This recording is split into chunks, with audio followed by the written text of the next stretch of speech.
Hello friends, welcome to my channel Raman academy. जैसा कि आपने कल पढ़ा था एनिमल्स यानी जानवर के बारे में, आज हम उसका पार्ट नंबर 2 पढ़ेंगे क्योंकि कल कुछ टॉपिक रह गए थे जिसकी वजह से आज हम पार्ट 2 पढ़ेंगे। देखते हैं, आज का अपना पहला टॉपिक है गाय। गाय को भारत देश में बहुत ही पवित्र जानवर माना जाता है। गाय के आगे के दांत घास काटने के लिए होते हैं और पीछे के दांत घास चबाने के काम में आते हैं। जैसा कि आपने गाय को देखा भी होगा, उसके आगे के दांत एकदम सीधे होते हैं जो कि घास को काटने के काम में आते हैं और पीछे के दांतों से गाय चारा या घास को चबाती रहती है। गाय एक अपने हिंदू धर्म में बहुत ही पवित्र माना जाता है। हिंदू धर्म में गाय को गौ माता भी कहते हैं। अपना दूसरा टॉपिक है सांप। हमारे देश में केवल 4 तरह के जहरीले सांप होते हैं। वैसे तो हमने अपने देश में बहुत सारे तरह के जहरीले सांप देखे होंगे, लेकिन इनमें से सबसे जहरीले सांप 4 तरह के होते हैं: नाग, कुरैत, दुबैया, अफाई। जब सांप किसी को काटता है तो उसके शरीर में जहर को छोड़ देता है। सांप के आगे के 2 दांत खोखले होते हैं जिससे वह अपने शरीर का जहर किसी व्यक्ति के शरीर में छोड़ देता है। सांप के काटने का इलाज सीरम नाम की दवाई से किया जाता है। सांप के कान नहीं होते। सांप जमीन पर हुए कंपन को महसूस करता है। कालबेलिया सपेरों को कहते हैं। कालबेलिया सांप के साथ सांप जैसी मुद्राएं भी होती है। सांप फसलों को चूहों से बचाते हैं। सांप सुन नहीं पाते क्योंकि उनके कान नहीं होते। वे बीन को सुनते नहीं हैं, केवल बीन से हुए कंपन से जमीन पर रेंगते रहते हैं, जिसे लोग नाचना कहते हैं। जैसा कि आपने देखा होगा कि हमारे देश में बहुत सारे तरह के सांप होते हैं, जिसमें से जहरीले उनमें 4 ही होते हैं। कौन कौन से हैं? नाग, करेत, दुबैया, अफाई। सांप के कान नहीं होते और सांप को सुनाई भी नहीं देता।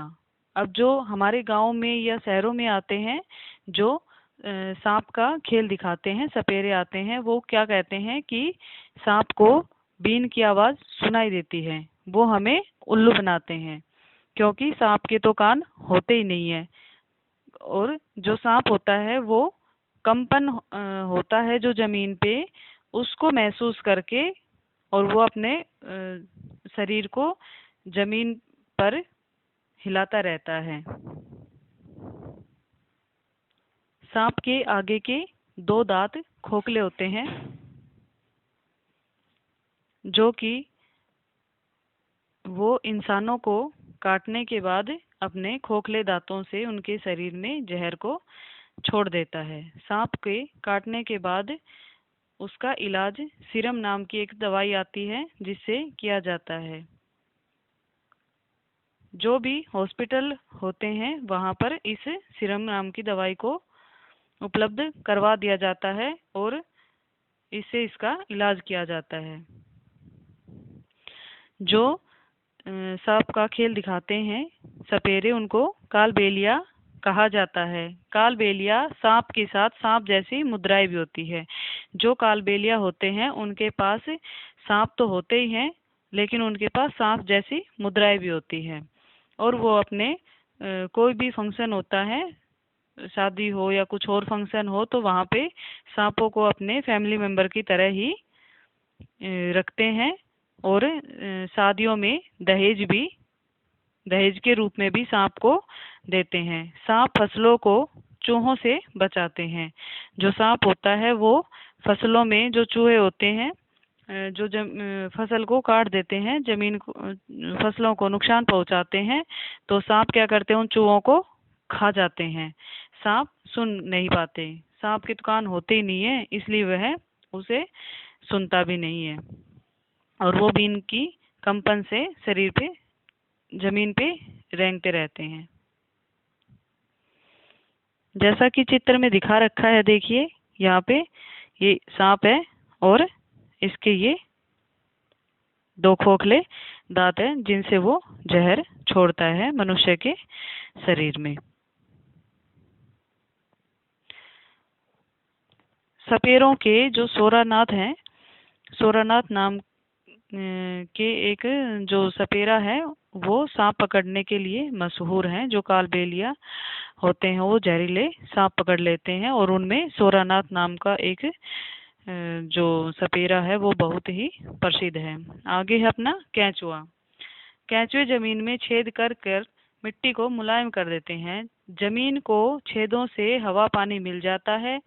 केंचुए मृत पत्तियों और पौधों को खाते हैं और इनके मल से जमीन उपजाऊ बनती है। केंचुए को किसान का मित्र कहा जाता है, जो कि खेत में जो वर्मी कंपोस्ट होता है उसको वर्मी केंचुआ पालन भी कहा जाता है।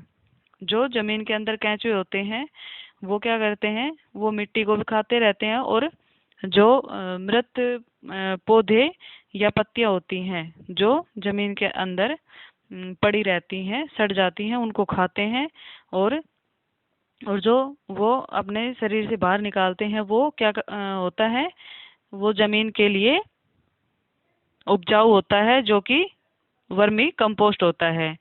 काफी जगह है जहाँ पे केंचुओं का पालन भी किया जाता है, जो कि जमीन के लिए बहुत ही उपजाऊ बना देता है और इन केंचुओं को जमीन के अंदर छोड़ दिया जाता है जिससे वे उस जमीन को उपजाऊ बना देते हैं। अगला है चींटी। चींटियां मिलजुल कर रहती हैं। रानी चींटी अंडे देती है। सिपाही चींटी बिल का ध्यान रखती है। मजदूर चींटी भोजन लाने का काम करती है। वह क्या करती है, जो मजदूर चींटी होती है वो भोजन को ढूंढती है और ढूंढकर बिल तक पहुंचाती है। चींटियां जमीन पर गंध छोड़ती जाती हैं, जिसे सूंघकर पीछे वाली चींटियां आती हैं।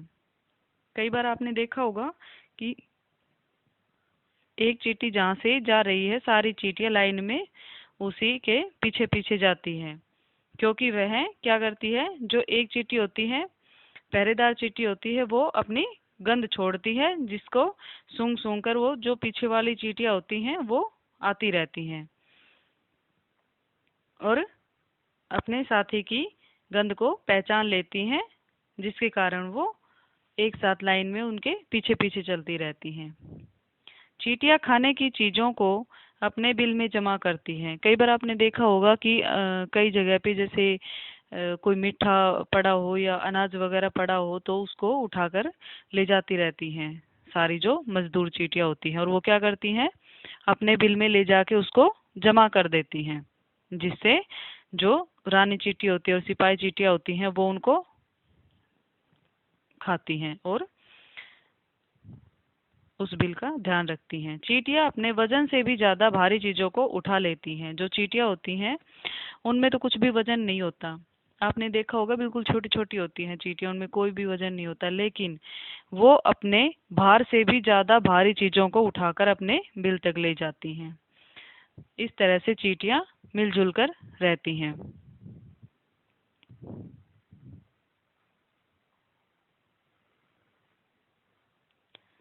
ऐसे ही मधुमक्खियां भी रहती हैं, जो कि अपने छत्ते में रहती हैं और उनमें जो रानी चींटी होती है वो अंडे देने का काम करती है और सिपाही सॉरी जो रानी मधुमक्खी होती है वो अंडे देने का काम करती है और जो सिपाही मधुमक्खी होती है वो रानी मधुमक्खी की देखभाल करती है और जो मजदूर मधुमक्खी होती है वो शहद वगैरह लाने का काम करती है। तो इस तरह से मधुमक्खियां भी एक साथ मिलजुल कर रहती हैं।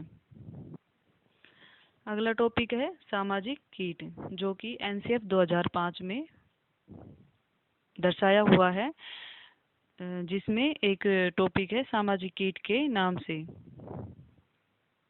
जो जीव एक ही प्रजाति के हैं और एक साथ एक समुदाय, कॉलोनी या एक बस्ती में रहते हैं, उन्हें सामाजिक कीट कहा जाता है।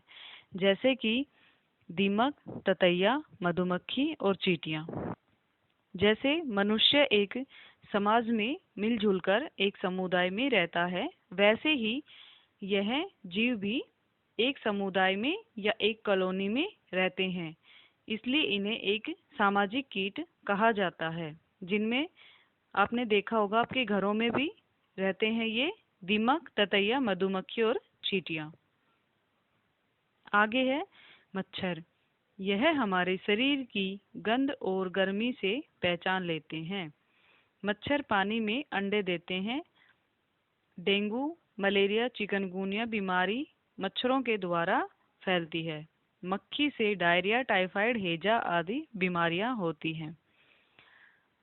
देखिए, जो मच्छर होते हैं वो क्या करते हैं कि हमारे शरीर की जो गर्मी है या गंध होती है उससे हमें पहचान लेते हैं और हमें काटते हैं। जैसे कि ज़्यादातर आपने देखा होगा हमारे पैरों के तलवे में मच्छर ज़्यादा काटते हैं, क्योंकि वहाँ पर शरीर की जो गर्मी होती है और गंध होती है, उनसे इनसे पता चलता है इनको कि ये अपना भोजन मिलेगा, तो ये ऐसी जगह पे देखते हैं और अपना डंक चुभाते हैं और हमारे शरीर का खून अपने शरीर में लेते हैं और अपना भोजन बनाते हैं। मच्छरों से कई तरह की बीमारियां होती हैं, जैसे डेंगू, मलेरिया, चिकनगुनिया। जो मच्छर होते हैं वो बहुत सारी बीमारियां फैलाते हैं और मक्खियां भी, जैसे डायरिया, टाइफाइड, हैजा आदि। मच्छर और मक्खियाँ क्या करते हैं कि मच्छर और मक्खियाँ हमेशा गंदी जगह पे ही बैठते हैं और वो एक जगह से फिर दूसरी जगह पे बैठेंगे तो वहां पर भी गंदगी फैलाते हैं। इसलिए अपने घर में भी मच्छर मक्खियाँ न पनपने दे, जिससे बहुत सारी बीमारियां होती हैं और नुकसान भी होता है। अब आता है इनके उपाय। मच्छर मक्खियों को कैसे मारा जाता है या खत्म किया जा सकता है। जैसे कि हमने देखा होगा कई बार कि जहाँ पे बारिश का पानी इकट्ठा होता है या नालियों का पानी इकट्ठा होता है, वहाँ पर कीटनाशक दवाइयाँ डालनी चाहिए। पानी में तेल डालने से भी मच्छर मक्खियाँ मरते हैं। मच्छर पानी के अंदर लार्वा छोड़ते हैं, जिनसे बहुत सारी मात्रा में मच्छर पैदा होते हैं। हमें क्या करना चाहिए, जो वो पानी भरा होता है उसमें तेल डाल देना चाहिए, क्योंकि तेल डालने से पानी के ऊपर की जो परत है वो तेल से ढक जाती है और पानी के अंदर ऑक्सीजन नहीं जा पाती, जिससे वो सारे लार्वा मर जाते हैं और ख़त्म हो जाते हैं। पानी में मछलियाँ छोड़ने से भी मच्छर मर जाते हैं, क्योंकि मछलियाँ जो पानी के अंदर के कीट होते हैं उनको खाती हैं, अपना भोजन बनाती हैं, जिससे वो मछलियाँ उन मच्छरों के लार्वा को खाती है और उनको खत्म करती है। और जमा हुए पानी के गड्ढों को भी मिट्टी से भरना चाहिए। अगर हम जमा हुए पानी के गड्ढों को मिट्टी से भरेंगे तो उसमें जो लार्वा है वो अपने आप मिट्टी में दब के खत्म हो जाएगा और मिट्टी से ढकने से भी जमीन के अंदर ऑक्सीजन नहीं जा पाती है, जो कि मच्छरों को और मक्खियों को मारने में बहुत ही मदद करती है। हमें हमारे घरों में डीडीटी का छिड़काव भी करना चाहिए, जिससे मच्छर मक्खियाँ मर जाते हैं और बढ़ने की संभावना भी कम होती है। इसलिए अपने घरों को मच्छर मक्खी से दूर रखना चाहिए और हमें भी मच्छर मक्खियों से दूर ही रहना चाहिए। देखिए, एनिमल्स टॉपिक के 2 वीडियो हैं, दोनों ही यूट्यूब पे अपलोड कर दिए गए हैं। आई होप आप इनको पढ़ के अपने एग्ज़ाम को क्वालिफाई कर पाओ। इस वीडियो की एक एक लाइन बहुत ही इम्पोर्टेंट है, तो इन वीडियो को ध्यान से देखना और अच्छे से तैयारी करना। Thanks for watching.